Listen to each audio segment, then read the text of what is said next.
sekali ya tugas dari PEH ini ya. Tadi PK sudah menjelaskan kepanjangan dari PEH itu pengendali ekosistem hutan. Ya. Saya jadi ingat avatar ya Pak ya, pengendali hutan, pengendali air, pengendali udara, pengendali tanah ya Pak ya. Wah jadi keren sih ini tugas dari PEH. Baik, ini menarik sekali ya Pak ya. Ternyata Taman Nasional Ujung Kulon sudah menggunakan sistem cashless payment ya. Jangan juga membiasakan untuk melakukan feeding terhadap satwa-satwa yang ada di lapangan, terutama di Pulau Pecang seperti itu.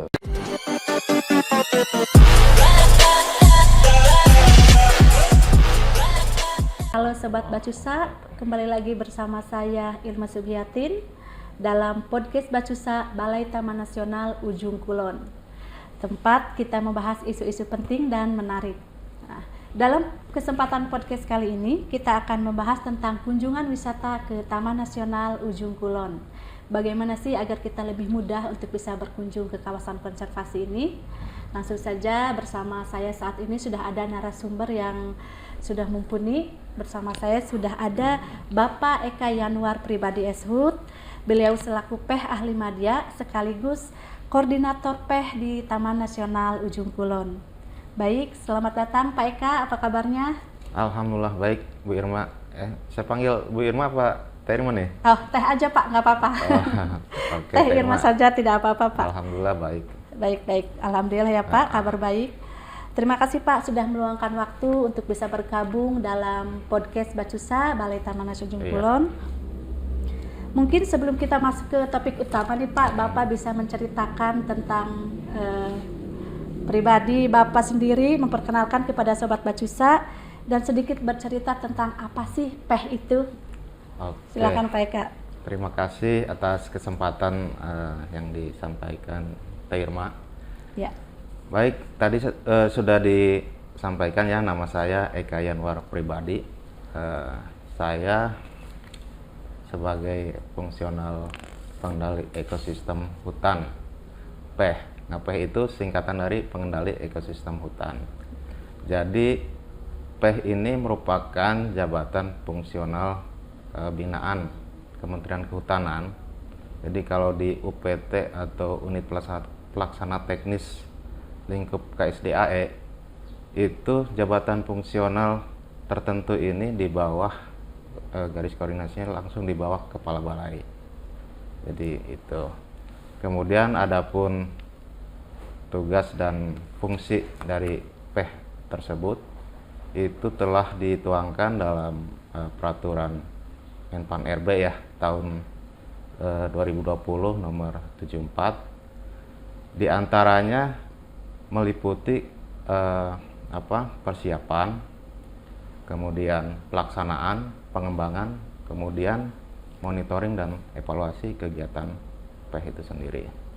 Jadi kalau lebih rincinya di tahap persiapan misalkan teman-teman PEH ini menyusun rencana operasional atau rencana kegiatan baik individu maupun kelompok ya. Kemudian tahap pelaksanaan, kalau tahap pelaksanaan itu lebih ke pelaksanaan teknis di lapangan kegiatan PEH itu sendiri. Seperti diantaranya adalah melakukan identifikasi, kemudian inventarisasi ya, kemudian penatagunaan kawasan, pemanfaatan sumber daya hutan, pembinaan dan pemberdayaan dan lain sebagainya. Kemudian di tahap pengembangan biasanya ini terkait dengan penyusunan draft kebijakan, pengembangan teknologi tepat guna, pengembangan profesi dan lain sebagainya. Untuk tahapan monitoring dan evaluasi tersebut juga diantaranya meliputi kegiatan-kegiatan monitoring dan evaluasi pengelolaan ekosistem hutan. Termasuk diantaranya adalah koordinasi dan konsultasi juga. Mungkin kurang lebih kalau PEH seperti itu Bu Irma. Oke, baik. Terima kasih Pak Eka. Menarik sekali ya tugas dari PEH ini ya. Tadi Pak Eka sudah menjelaskan kepanjangan dari PEH itu pengendali ekosistem hutan. Ya. Saya jadi ingat avatar ya Pak ya, pengendali hutan, pengendali air, pengendali udara, pengendali tanah ya Pak ya. Wah, jadi keren sih ini tugas dari PEH itu. Selain tadi pengendali ekosistem hutan, juga mengidentifikasi dan menginventarisasi potensi sumber daya alam hutan tadi ya Pak ya. Betul. Serta ada pemanfaatan sumber daya hutan dan penata gunaan kawasan hutan. Nah, itu banyak sekali ya Pak tupoksi dari PEH ini ya. Banyak. Saya pikir PEH ini lebih keren daripada Avatar loh Pak. Jadi PEH ini mungkin bisa disebut juga avatarnya Taman Nasional ya Pak ya. Oke. Tadi Pak Eka sudah menjelaskan tentang ada pelaksanaan pemanfaatan. Nah, tentang pemanfaatan sumber daya hutan itu meliputi apa saja ya Pak?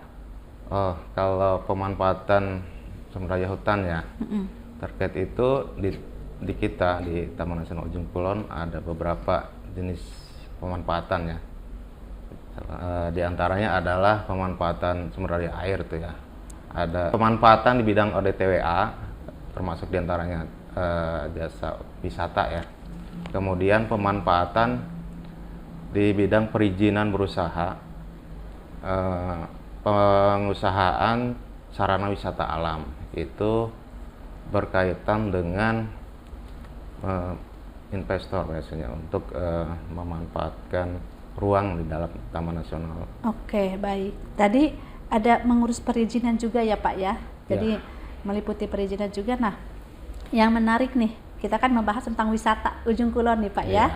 Wisata apakah harus ada izin khusus untuk memasuki kawasan Taman Nasional terkait wisata saja ini Pak? Jadi bukan izin tentang penelitian atau pendidikan. Jadi untuk berwisata saja nih pengunjung, mungkin Sobat Bacusa juga ingin tahu apa sih jalur yang harus ditempuh kalau untuk berwisata ke Taman Nasional Ujung Kulon. Apakah ada izin khusus atau bagaimana mekanismenya Pak? Ya, silakan baik. PK. Taman Nasional Ujung Kulon telah menerapkan yang namanya cashless payment yang terkait wisata alam ini. Jadi cashless payment di Taman Nasional Ujung Kulon ada yang sudah digunakan itu ada dua.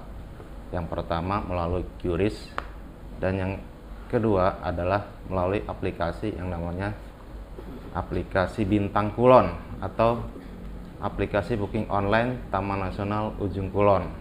Jadi disingkat aplikasi Bintang Kulon ya. Nah, aplikasi booking online ini telah menyiapkan sarana cashless payment melalui virtual akun ya untuk pembayarannya. Cashless payment ini merupakan arahan dari pemerintah pusat terkait penerapan transformasi digital. Jadi sekarang semua pemerintahan itu diarahkan untuk melakukan transformasi digital. Salah satunya tadi transformasi digital dalam bentuk cashless payment ya. Kemudian juga diperkuat oleh adanya memorandum dari Dirjen KSDAE untuk melakukan penerapan cashless payment di UPT lingkup KSDAE. Jadi berdasarkan hal tersebut, makanya Taman Nasional Ujung Kulon menerapkan sistem pembayaran cashless payment, baik untuk wisata maupun untuk kegiatan lainnya seperti simaksi dan lainnya. Oke, baik. Ini menarik sekali ya Pak ya. Ternyata Taman Nasional Ujung Kulon sudah menggunakan sistem cashless payment ya. Cashless payment itu dengan nama aplikasi Bintang Kulon ya. Aplikasi booking online Ujung Kulon ya gitu ya. Bintang ya Pak ya. Namanya keren ini Pak. Namanya bagus, Bintang Kulon ya. Seperti layaknya bintang ya Pak, bersinar di atas gitu ya. Dan mudah-mudahan semoga Taman Nasional Ujung Kulon juga seperti itu ya Pak ya. Terus bersinar dan indah gitu ya Pak. Baik, tadi Pak Eka sudah menyinggung tentang aplikasi Bintang Kulon ini di Taman Nasional Ujung Kulon. Mungkin Bapak bisa menceritakan prosesnya untuk Sobat Bacusa atau pengunjung bisa menggunakan aplikasi ini. Monggo Pak Eka. Baik. Jadi aplikasi Bintang Kulon ini sebenarnya merupakan inisiatif dari Kepala Balai ya pada awalnya itu dalam rangka mengantisipasi perburuan badak. Jadi dengan adanya aplikasi ini kan berdasarkan berbasis identitas ya pengunjung.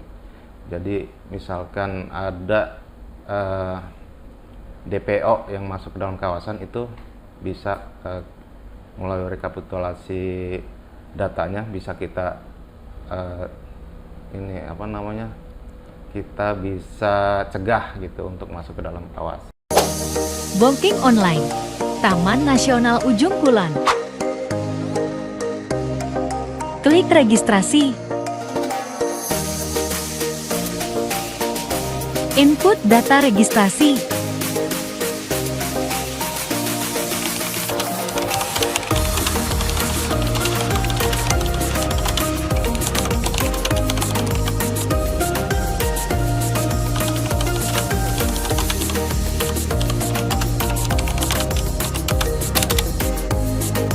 Klik tombol submit.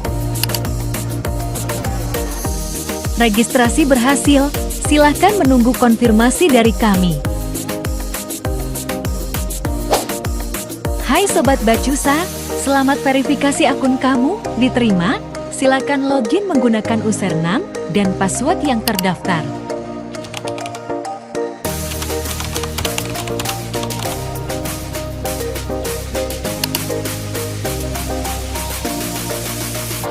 Klik menu destinasi untuk membeli tiket. Pilih destinasi tujuan kamu.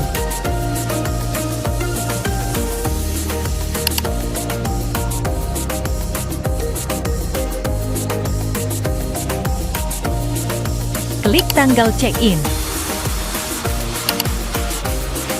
Klik tanggal check-out. Isi jumlah peserta. Pilih metode pembayaran. Masukkan list wisatawan.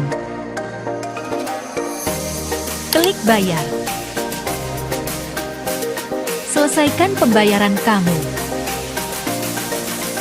Selamat, pembayaran berhasil. Klik menu booking. Klik QR code. Tunjukkan QR code saat kamu check-in. Sampai bertemu di Taman Nasional Ujung Kulon dan jaga kesehatan.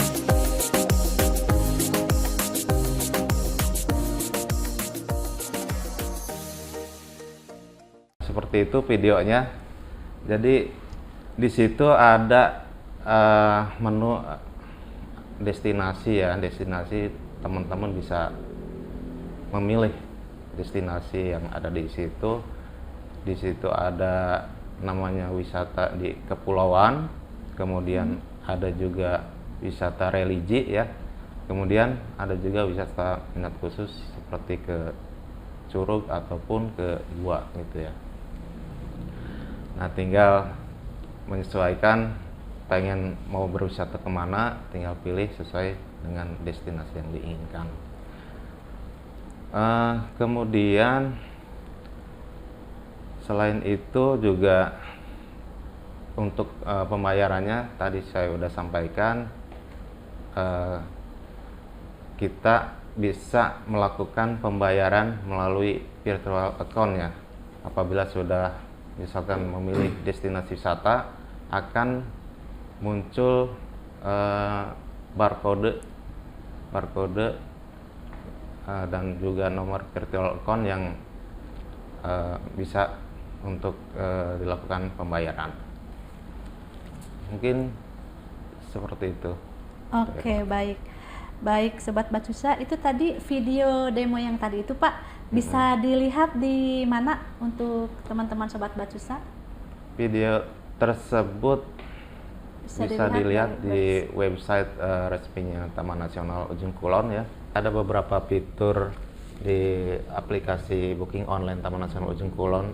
Di antaranya bagi pengunjung ya, dapat menjangkau pengunjung yang lebih luas, bukan hanya di tingkat lokal, maksudnya di sekitar Banten, tapi juga di luar Pulau Jawa mungkin ya, bahkan di mancanegara memungkinkan sekali. Kemudian juga dapat memudahkan untuk melakukan pembayaran karena berdasarkan virtual account ya, jadi tidak harus datang langsung ke kantor balai, jadi teman-teman juga bisa langsung melakukan pembayaran di situ. Kemudian bagi TNUK atau bagi adminnya juga kita bisa mendapatkan rekapitulasi data pengunjung. Nah, jadi ketika pengunjung yang akan melakukan booking online, datanya itu kan langsung terekap secara otomatis, dan itu bisa tadi digunakan untuk melihat juga kira-kira ada enggak DPO yang masuk ke dalam kawasan gitu, sehingga bisa kita cegah. Kemudian juga tadi sudah melibatkan masyarakat ya di situ. Jadi maksudnya di sini melibatkan masyarakat tersebut, kita juga memasukkan nama serta nomor kontak daripada para pemandu jasa wisata alam ya. Jadi wisata alam, jadi ketika misalkan para pengunjung ingin didampingi atau mau berkunjung kemana, bisa menghubungi nomor atau nomor kontak yang ada di aplikasi tersebut, dan itu sudah terverifikasi semua daftar nama-nama pemandu tersebut.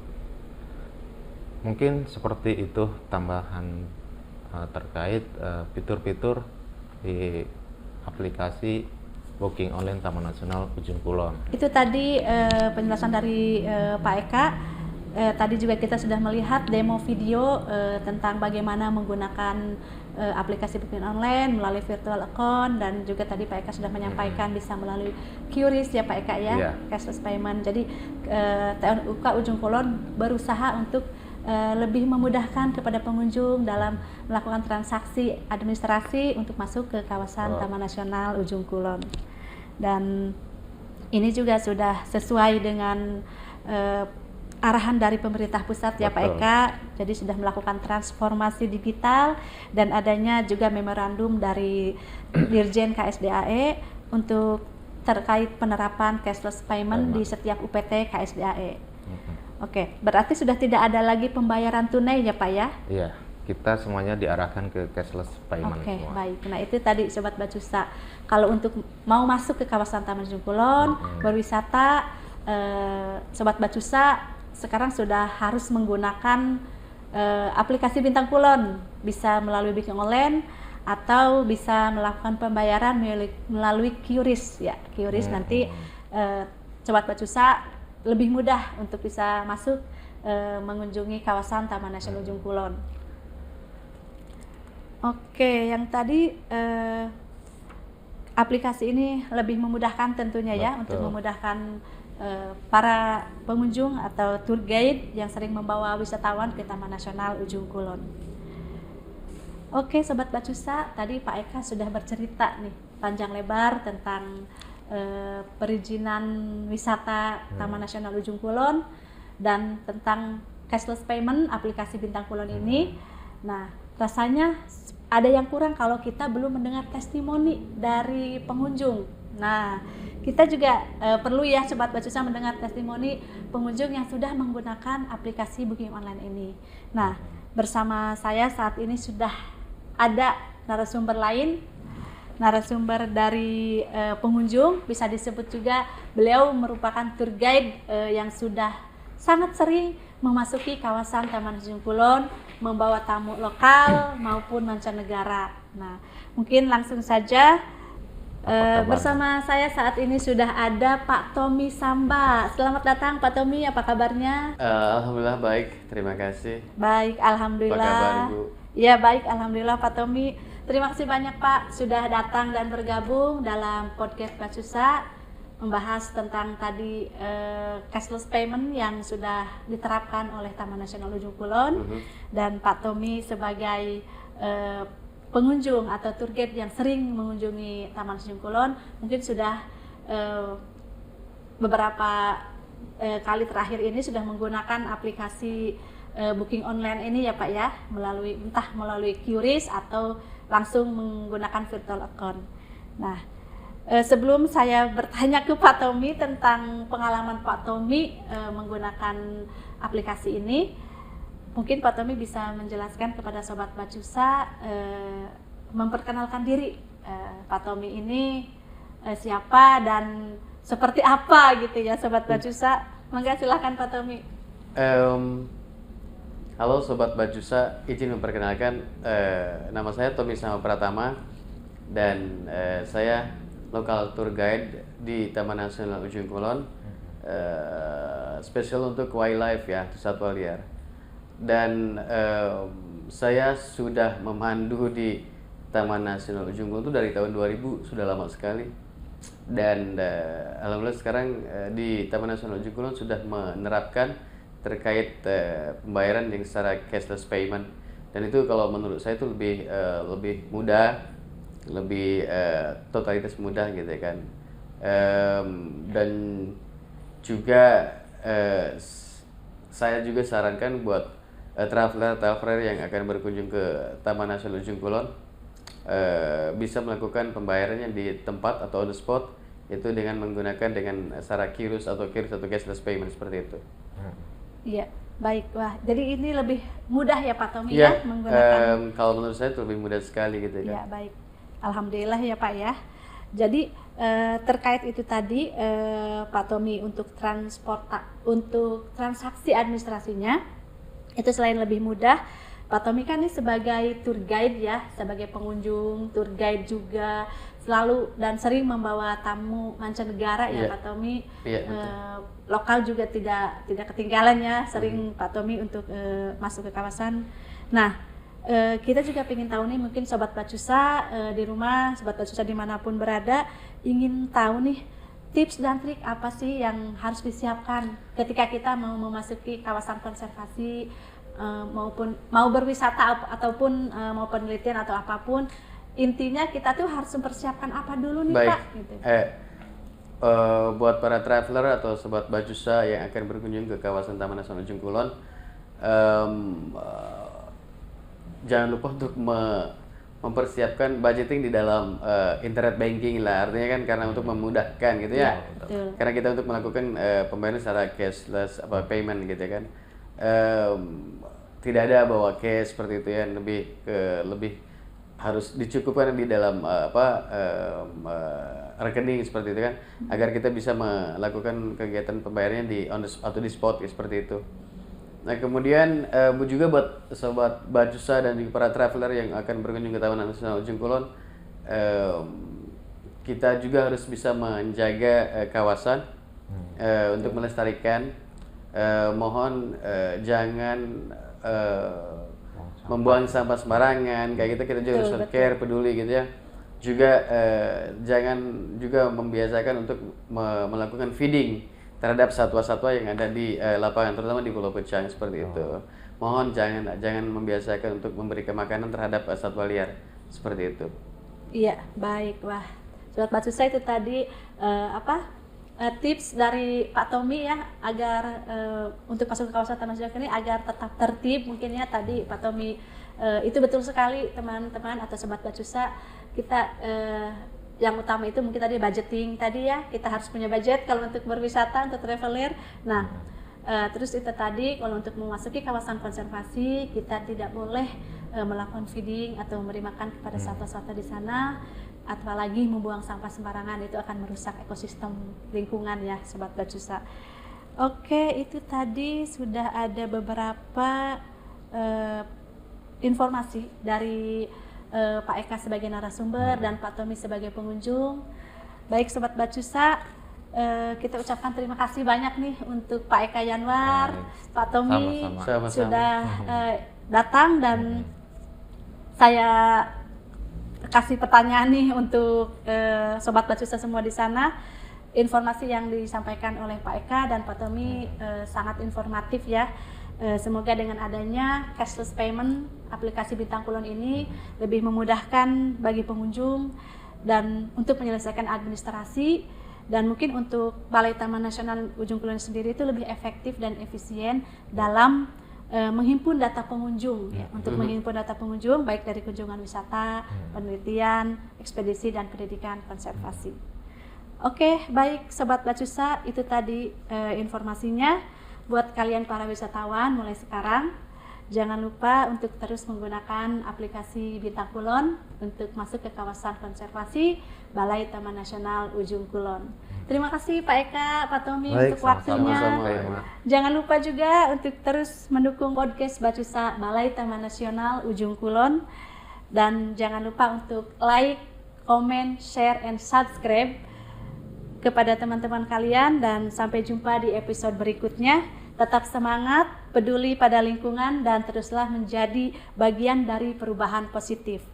Mari bersama-sama menjaga alam, karena ini adalah warisan berharga untuk generasi mendatang.